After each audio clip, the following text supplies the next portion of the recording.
Hello, Cam Heights students and families. It's time for another chapter from the Tale of Despereaux. If you haven't seen the previous videos for chapters 1, 2, and 3, be sure to watch the replay before listening to this one. Chapter 4, Enter the Pea. I wonder what the pea is. Is it a pea like a pea in the pod, or is it another character? Let's find out. Despereaux's brothers and sisters soon abandoned the thankless task of trying to educate him in the ways of being a mouse. And so Despereaux was free. He spent his days as he wanted. He wandered through the rooms of the castle, staring dreamingly at the light streaming in through the stained glass windows. Close your eyes for a minute and imagine what that looks like. He went to the library and read over and over again the story of the fair maiden and the knight who rescued her. And he discovered, finally, the source of the honey-sweet sound. The sound was music. The sound was King Philip playing his guitar and singing to his daughter, the Princess Pea. Ah, the pea is a new character.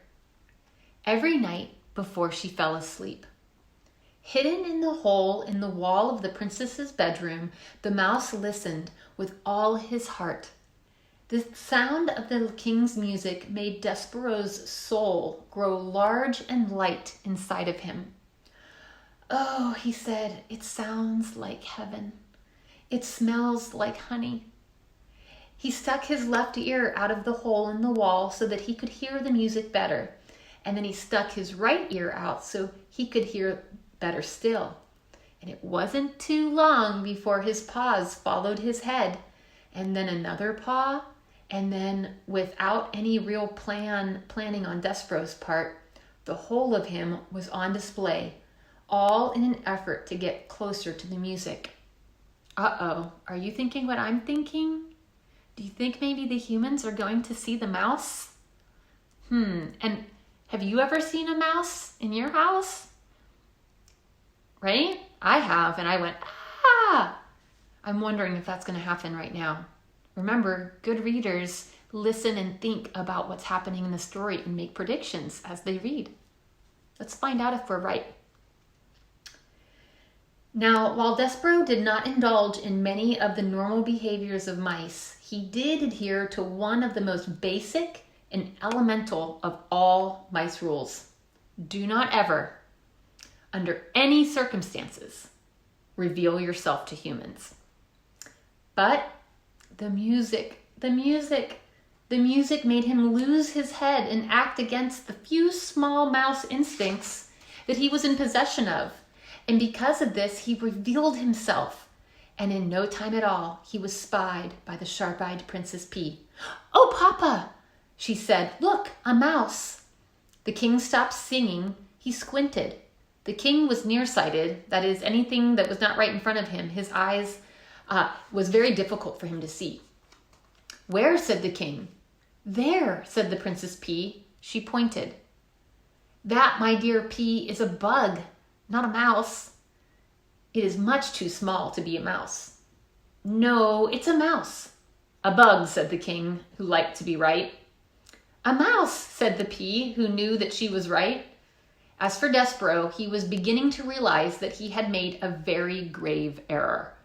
He trembled, he shook, he sneezed, he considered fainting. "He's frightened," said the pea. "Look, he's so afraid he's shaking. I think he was listening to the music. Play something, Papa." "A king play music for a bug?" King Philip wrinkled his forehead. "Is that proper, do you think? Wouldn't that make this into some kind of topsy-turvy, wrong-headed world if a king played music for a bug?" "Papa, I told you he's a mouse," said the pea. "Please."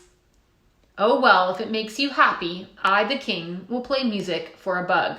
"A mouse," corrected the pea. The king adjusted his heavy golden crown. He cleared his throat. He strummed the guitar and started to sing a song about stardust. The song was as sweet as light shining through stained glass windows and as captivating as the story in a book. Despereaux forgot all his fear. He only wanted to hear the music. He crept closer and then closer still until, reader, he was sitting right at the foot of the king.